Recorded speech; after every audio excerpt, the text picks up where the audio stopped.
Warcry has been blessed with 2 new warbands, and this week I'm going to look at the new spooky infected tree elves, the Twistweald.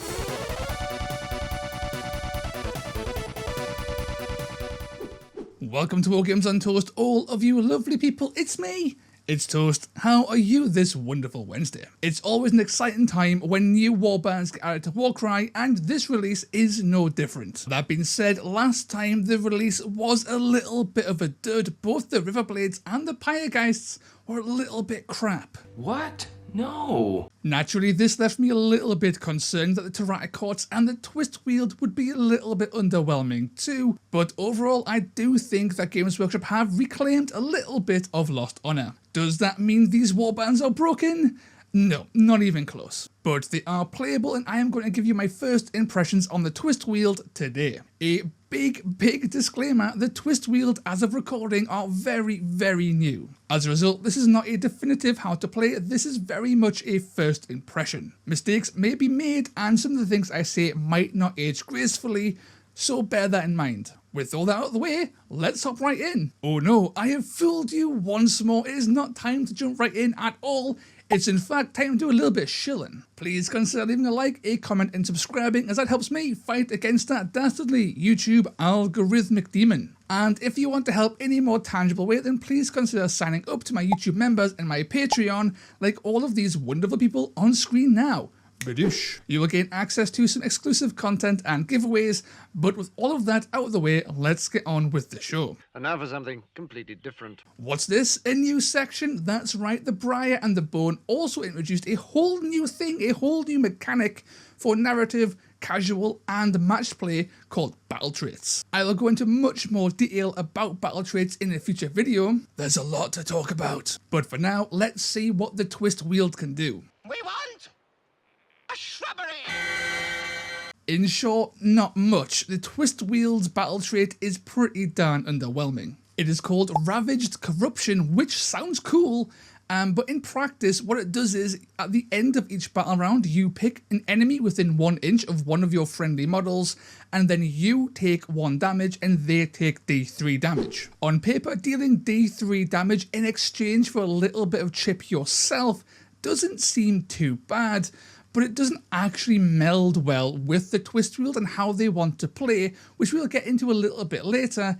And also that chip damage on yourself isn't great because a lot of your guys are already very squishy. It has its uses for sure, but is it worth losing out on allies just to take it? I don't think so. There are a bunch of interesting combos that you can make with the Twistweald and allies, and I don't think Ravaged Corruption offers anywhere near enough to get rid of allies to take it. Moving on to reactions, we have Mycelial Ravaging, and it's also quite underwhelming, sadly. We're not off to a good start. It's basically another riff on counter, which is very common for a reaction, only this is one of the worst we've seen in a while. Basically, you use this when you're attacked in melee, and every time they roll a 5+ to hit, they take 2 damage, and that's it. Thematically, a pustule or a weird little bee thing stabs them and they take a bit of damage from it. Basically, depending on what's hitting you and how many attacks you are getting, you will swap and change between counter and this, and you'll treat them mostly the same as a reaction you throw out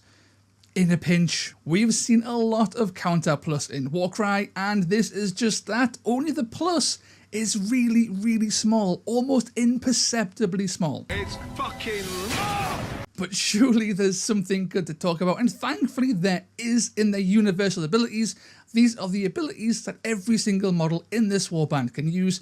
We will go into more specific abilities in the individual unit section. They have 2 abilities and both are pretty good. The first we're going to look at is Eruption of Thorns, and that is a double. And as a double, it's pretty darn okay. You roll a dice for every visible enemy within 3 inches, and on a roll of a 4+, they take half of the ability dice worth of damage. AoE is always nice to have in Warcry, and so is flat damage, so Eruption of Thorns being usable on everybody is pretty darn good. Now, depending on the strength of the double and the thing you're attacking into and with, Eruption of Thorns might actually be better off than using something like, say, Onslaught. For example, if you have a high double and you're already hitting on a 4+ or a 5+, Just use Eruption of Thorns, it will likely net you better value. And of course, the more enemies that are around you, that value starts to skyrocket, which is great. And of course, having a 3-inch range gives it a nice bit of reach and also allows you to stand on your objectives and cover massive parts of that zone. And again, since the whole Warband can use Eruption of Thorns, it gives the Twistweald a very potent way to deal with Horde Warbands, even if it's only a 50-50 chance to hit. Their final universal ability is called Twisted Song, and it's their quad, and it's really quite interesting. Basically, your lad picks another lad within 6 inches, and that guy heals a number of wounds equal to the value of your ability, and then they get to make a bonus move or a bonus attack action. Is this better than just using Rampage? Most of the time, probably not. However, don't underestimate the tactical flexibility of being able to heal and make a guy move out of sequence, or attack out of sequence. This is especially important to remember when you're in a bit of a bind and you're looking for a way out. And because there's no rune mark attachment for who it can target, you can absolutely target allies, such as big burly primes, heal them up a substantial amount of wounds, and then get them to swing or move for free, which is just good utility. Again, the value of this quad is quite situational, but the value is there nonetheless, so bear it in mind and don't forget about it. Groovy. So we've seen some rather interesting things so far, some good, some bad, some situational. Let's get on with the units and see what they have to offer and if this helps twist the Twistweald back into the good graces of the Warcry community. Starting with the Swarm Sage, who is their leader. Shrubberies are my trade. And frankly, the Swarm Sage, she is no joke, she is great. I love everything this lass brings to the table, and I can see her being not only a fantastic ally in other warbands, but also a phenomenal power piece within Twistweald itself. Stat-wise, she's kind of funky at toughness 4, movement 4, and 22 wounds. 22 wounds is notable for a number of reasons, one of which all your blessings retain their cheapness because she's on the very cusp of the lower bracket of blessing costings, but also it allows her to sidestep common instant death scenarios that 20 wound models encounter. For example, Vexmore rolling 2 crits, or a 4-8 profile rolling a crit and a hit, resulting in instant death. She avoids that, if only barely. Now this is incredibly anecdotal, but I lose 20 wound models all the time and often very, very suddenly, so having 22 wounds is a breath of fresh air. Offensively, she is a wizard, but she is a good wizard. Minimum range 3, maximum range 7, strength 4, 3/6 damage, which is fantastic. Any wizard with a strength 4 ranged profile is automatically in the upper tiers of wizards because you can bless her for 15 points to go to strength 5, and strength 5 with that damage profile is phenomenal. At strength 5 you are popping chaff, you are popping mid-range, you are popping a lot of things quite easily, and it's a fantastic boon for the Twistweald. But unlike most wizards in Warcry, the Swarm Sage is actually pretty darn good in melee with a range 3 4/4 2/5 profile. This is really nice for 3 reasons. 1. Anyone who comes into your minimum range for your range attack is now within your range for your melee attack, allowing you to hit things no matter what. 2. Range 3 is always nice to have. It allows you to stand behind your guys and swing safely, keeping your very expensive piece alive and kicking. Also, as a side note, Eruption of Thorns is also 3 inches, so you can even use that as well to amplify your damage even more. And finally, I've said this before, but a 4/4 2/5 profile on a wizard at range 3 is just really, really good value, especially for only 190 points. Stats alone, she's already looking to be a fantastic value, and we haven't even got to her abilities, which are even better. The first of them is a double called Voracious Swarm, and I love Voracious Swarm. You pick an enemy within 12 inches and then you roll dice equal to the ability value. Then you deal 1 damage for every 3+, and that is it. This is literally just the Chaos Legionnaire's Dark Pact, but better because there is no downside. You just get to do reliable chip damage at a surprising range. This combined with your already potent ranged attack turns the Swarm Sage into a very deadly ranged battery. Ideal scenario, you shoot twice with your Wizard Bolt and then unleash the Voracious Swarm and just do devastating damage to whatever you're shooting at. This ability is great for bypassing high toughness, it's great for reaching out and touching things from across the board, and again it's very good at killing off wounded enemies,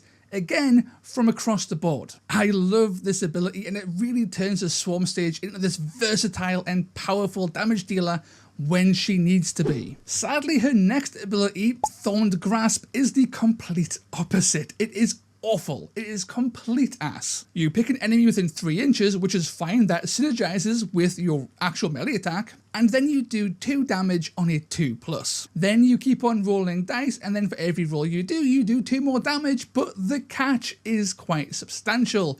You have to roll higher than the last roll you made, or it stops. You can't roll equal, you have to roll higher. This is a ludicrous gamble you make every time you try to use it, and the odds are not in your favour. And for a triple, this is dreadful value. There are so many abilities in Warcry right now that deal with escalating damage that do it so much better than this. This is so painfully unreliable compared to every other rendition of this kind of ability in the game. Is by far the worst. It's not even close. I was talking to Off-Meta Musings, who is far more of a maths head than I am, and he was able to reveal that this thing has an average damage output of 2.3, which is awful. I genuinely have no idea what they were thinking when they made this. It is bad. It is so bad. But she does redeem herself with her final ability, a triple called Devour Infection. This is technically another gambling ability, but this is a gamble ability done right, let me tell you. You pick a friendly fighter within 12 inches, no line of sight required. You then roll dice equal to the value of your triple, and for every 4+, your model takes 1 damage. Then, if they are not dead, they gain +1 attack for every 4+ you rolled. With a high triple like a 6 or 5, you are averaging +3 attacks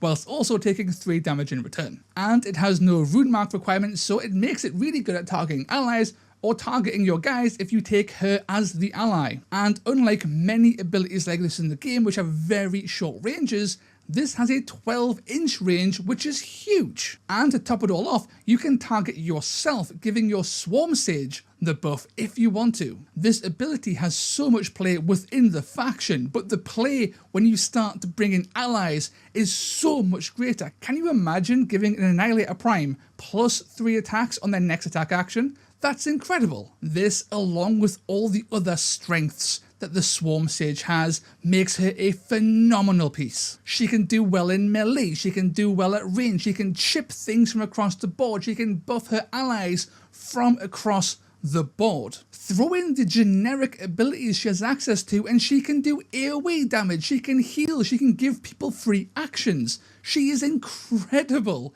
in Twistweald and possibly even better as an ally herself. She is insane for 190 points. I love this model. And okay, I might be gushing just a little bit, maybe veering towards the hyperbolic, and even then, knowingly considering the hyperbole that I am spewing right now, I still think the Swarm Sage is great. My name is Roger the Shrubber. Moving on to the Twistroot Spite-Revenant with Briarlash and the Twist-Revenant with Harvester Blade. These guys are the cheapest of our guys, and they are still decidedly mid-range and absolutely not chaff. They both have Movement 4, Toughness 4 and 12 wounds, a profile you will get very familiar with, and for 110 points they are defensively both okay. When you consider that Toughness 4 is the average and 12 wounds for a model that is around about 100 points is also desirable, they kind of just fit this really average defensive profile. Offensively though, they're pretty darn interesting. The Briarlash has range 3, 3 attacks, strength 5 and 2/3 damage. They also get the Destroyer and the Berserker rune mark. The other guy only has range 1 but has a 4/4/2/5 profile.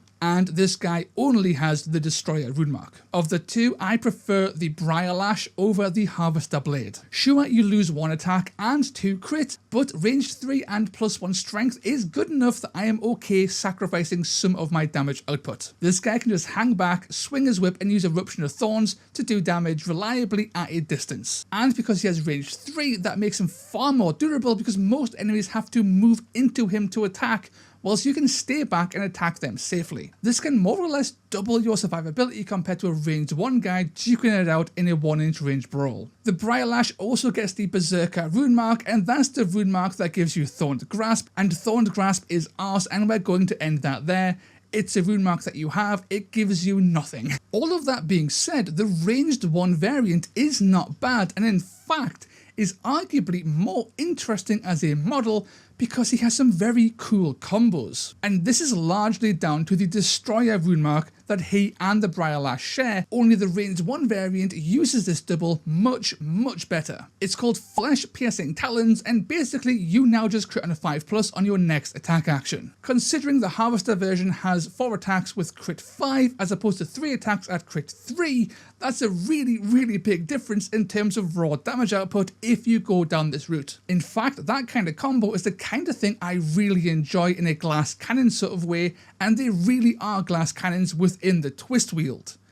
I would even go as far as giving this guy +1 crit, taking him to a 6 damage crit. Throw in some bonus attacks from the Swarm Sage and the Harvester Blade can really get some damage going, especially if you boost his crit. Funnily enough, it also makes him the best model in the whole Warband for using your battle trait of all things. Because he wants to get within that 1-inch range, he can trigger your battle trait like nobody else, which gives him even more damage output. Basically what I'm trying to say is that with support, the Harvester Blade is far more damaging, far more potent on the battlefield, but way riskier. This thing will die every game and it will die fast. You will help it die because you will use the Swarm Sage potentially to make him die faster whilst doing more damage. He burns bright and then he burns out. The Briarlash is the complete opposite. She's reliable, she's consistent, she does low-ish damage but with a high strength and a long range she can stay safe. To me, the Briarlash is just the better pick, even though she loses out on a lot of the fun tricks. Is there anywhere in this town where we could buy a shrubbery? Coming off the back of the Briarlash and the Harvester Blade, we have our little Dryad people. These are the Twistroot Dryads, and they are really underwhelming. They have movement 5, toughness 4, and 10 wounds, and they cost 110 points, which means sure, they are faster, but they are the same price, and defensively they are worse, and they have less than 12 wounds, so they are noticeably squishy compared to other things at this price range. They are also pretty bad in combat compared to the other things you have in this price category. 4424 at 1 inch is fine, but you have access to a 4425 at 1 inch with more wounds for the same price. This makes the Dryad a really hard sell because the only reason you're taking her is for that movement 5. Now she does get access to Flesh Piercing Talons, which does give her the same crit tricks as everybody else so far, but again she does it worse because she only has crit 4, not crit 5. So overall, I don't like the Dryad. I don't think she brings in the value. That movement 5 is nice and all, but you lose out everywhere else. I am not a fan at all. Just give her a skip and move on. I am a shrubber. Next up, we have the Twistroot Warden with Spite Spear. And this guy's pretty darn interesting. Movement 4, toughness 5 and 12 wounds with a 4424 profile at 2-inch range for 120 points with no rune marks. This is largely fine, but it's also where the problems in the Twistweald really start to rear their ugly heads. Your guys are getting more expensive, but they're retaining their middling wounds. The more expensive they get, the worse that 12 wounds looks. Now this guy does have some things that make him noticeably more durable than everybody else in your warband, namely toughness 5, and of course having range 2 on that spear means it's harder to hit him, you have to get closer on most things. And all of that's really nice. It makes them durable enough, if only barely. On the plus side, having a 4424 profile is nice and on par with everything else we've seen so far, and having range 2 is always nice for being able to reach out and poke things. What the Spite Spear ends up doing is basically being a bit of a chaff blender, which is kind of what the Twistweald as a whole seem to be focused around. They have widely available AoE, they have long range chip from the Swarm Sage, and basically everybody so far has a very blendy profile. Now this does also lead into another issue with the Twistweald though, which is that they are blendy, they are good at killing low value things. They struggle to swing up in faction without hurting themselves with the Swarm Sage. But from the perspective of a blendy and durable piece, the Spite Spear does do work. It has its place within the warband. Do remember that they lack Flesh Piercing Talons, so you can't do any crit shenanigans with them. Nothing is sacred. Next up, we have the Twistroot Warden with Guardian Bow. And this guy is a guy I am not a huge fan of. This guy has your standard movement 4, toughness 4 and 12 wounds, and costs 120 points. He does have a 15-inch range bow with 4-shot strength 4, 1-2 damage, which is an interesting profile. The high volume is nice, the high strength is nice, the low damage kind of fits with everything else we've seen so far, which is kind of like blendy, chippy kind of stuff, right? It kind of acts as another way to use your Voracious Swarm. It has that same feeling of just throwing a bunch of dice and trying to chip things down. But that's all it can do because that crit being crit 2 is incredibly low. The general play here is you'll plonk this guy somewhere high and he'll just fire all game, and you'll hope for the best, try and get some crits, try and do some chip damage, and try and support where you can. I can even see some Wild Childs putting +1 strength on this bow, taking it to strength 5 to make that chip even more reliable. All of that being said though, I am just not really convinced that this profile is even needed. You'll almost certainly perform better with literally anything else. 120 points is simply too expensive for what is ultimately a pretty naff range attack. There is a pestilence upon this land. Our final lad is the Twistroot Warden with the Guardian Halberd, and I really like this guy. This is the guy from the promotional thing with the big old stonking axe, or halberd I guess. As is to be expected, he has the same defensive profile, movement 4, toughness 4, and 12 wounds. He also gets range 2, which is very nice, 3 attacks, strength 4, 4 damage with no rune marks. And he rolls in at 125 points. So this guy, oh god, this is the guy to maybe look out for. Sure, he's a glass cannon. Again, 125 points makes him the most expensive basic guy in the Warband. And again, 12 wounds is bad once you start pushing over 100 points. But he's also pretty darn good in combat with a 3-5-3-4 profile at range 2. This guy's just packing heat. I almost feel like Games Workshop have taken this model specifically and then dared us to not take him. They gave us a cool sculpt, a really cool looking weapon, a fantastic melee profile, and then pushed his points to the absolute limit to what is acceptable for a model with 12 wounds. They bribed you with a big old stonking axe and just said, I dare you to take this. And I think you can actually take them up on that bribe because that big stonking axe is really fun to play with. It has by far the most reliable damage output with no support, and if you do support it with your Swarm Sage, you can go to the moon. With support, he just goes in, he kills a thing, and then moves on. Hopefully you don't get tied up. If you get tied up, you will likely die, but for his price, he will likely kill things that are around about his points level and below, maybe a little bit higher, and do some serious slamming on things that are more expensive, which is quite nice because not a lot of things in this Warband can reliably swing up. So I am going to go out on a limb and say that the Guardian Halberd, despite his price, is worth playing in the Twistweald, maybe as a one-of, possibly as a two-of. However, there is stiff competition because the guy with the whip, that guy is hot on his heels. The spice. He knows about the spice. So, as a first impression, I really like the Twistweald. They have the issues for sure, like they're really expensive. They operate in this mid-range that Warcry typically struggles to sustain. They struggle to swing up and they will have trouble dealing with other killy warbands. That being said, against hordes or chaff-centric warbands and against other squishy mid-range, think Vulcan Flameseekers, maybe Cruel Boys Monster Killers, and these guys can do alright, I think. Now, don't get me wrong, I don't think that this warband is on the same level as Vulcan Flameseekers or Cruel Boy Monster Killers. I don't think that's true at all.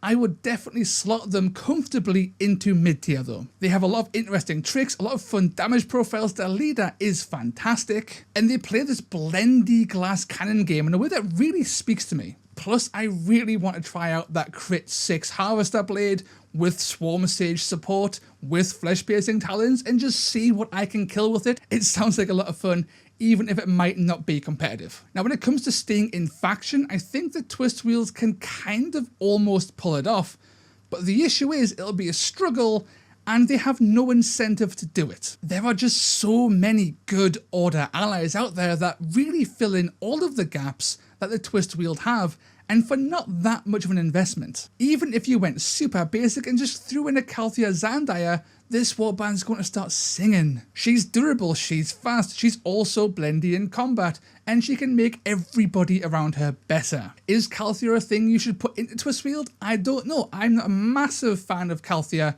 in terms of her playstyle, honestly, but just putting her in there is an obvious, basic and easy inclusion. For me though, the ideal allies would be things that really fills the holes that the Twistweald have. And there are 3 glaring holes that I see within the Twistweald, that is speed, durability and reliable damage. And I guess a 4th would be low numbers. Right out the box we have an 8-man warband, so the moment you start putting in allies, you are starting to reduce the number of models you have, going down to a 7 or even a 6-man warband, and that's a really hard sell. So the ideal number for me is 7, which is fine because the Twistweald are really good at clawing back activation advantage because they blend so well. So the game plan really is fill in those weaknesses, blend their chaff down, and then claw back that activation advantage. So for me, the ideal ally would be from Dispossessed, and my go-to choice is always the Rune Lord. If you don't know, the Dispossessed have an ability called Over My Dead Body, which allows them to count as 3 models on objectives, or possibly 5 if you use it twice. This makes your warband functionally bigger in objective games when it comes to holding objectives, which is great. You then take something super durable, and for that I look to Stormcast. You look at things like the Annihilator Prime, the Decimator Prime, the Protector Prime, the Retributor Prime. These guys have insane toughness and fantastic damage output and great abilities that can help support themselves to do what they want to do better, and all of them are fantastic targets for your Swarm Sage. So taking all of that and then putting that into a list, you'll have something like this. Bearing in mind the Warband is less than a week old, so there's absolutely refinement that can be done here. So I would take this Swarm Sage with +1 strength, an Annihilator Prime with +1 attack, or +1 movement, a Rune Lord, 3 Briar Whips, and 1 Guardian Halberd. This is 7 models. Everyone but the Rune Lord can kill. You're packing range 2 or range 3 on basically everything, and that Grandhammer Prime with +1 movement gets around the board much easier. You have a decent set of durable pieces, you can accelerate your Prime's damage with your buffs, and you can play the objective game reasonably well thanks to the Rune Lord. And your guys can AoE to splash hordes when they come a-knockin'. What will likely be an issue for any Twistweald list will be things with a lot of big things. These things are going to be your bane. Things like multiple ogre lists will likely punch through everything you have, because despite the theme being based on vines and thorns, this warband has no net anywhere, which is a real shame because nets are fairly awkward to add in order. It's doable, it's just awkward. Other avenues for list building would be to add something with a lot of speed. Your guys are kind of average when it comes to movement and have very limited threat projection outside of your leader's range potential. My go-to here would be a Saurus Scar Veteran on Cold One for 215 points. This guy is movement 7, toughness 5, wounds 28 with a 4-4-2-4 profile and tearing bite and all that starborn tanking stuff, right? This guy just fits that bill for moving fairly fast, getting into places and just locking things down quickly. And because he's so cheap, you can still take your Rune Lord and have points left over for blessings, which is really nice. You do lose out on the raw damage of an Annihilator Prime, but you gain strengths elsewhere, and this would be a list I'd be very willing to try out and give it a go, because I like having something fast in my list, something durable, and this fits the bill perfectly. Overall though, I am really excited to try out more Twistweald. They are definitely good enough. They are definitely in that mid tier, and they are far and away better than the crap we got last time. And that's it. Let me know down below what you think of the Twistweald, if you've noticed any tricks that I've missed, or if I've got anything wrong. And whilst you're there, hit that like button and subscribe. Until next time, lads, ladies, and everybody in between and beyond, ta-ra. Boy howdy, it's Toast, and this is the post-Toast credits. As always, a massive shout out to my algorithmic demon slayers, Armor Enthusiast 7, Brioche CT6497, Girth Demon, Head Knight of Paint, Heinz D, Long Run Hobbies, Lord Phylax, Sable Saber, Sam, Steve Bean, Tough Tootin' Baby, and Velas. Until next time, ta-ta. It's stone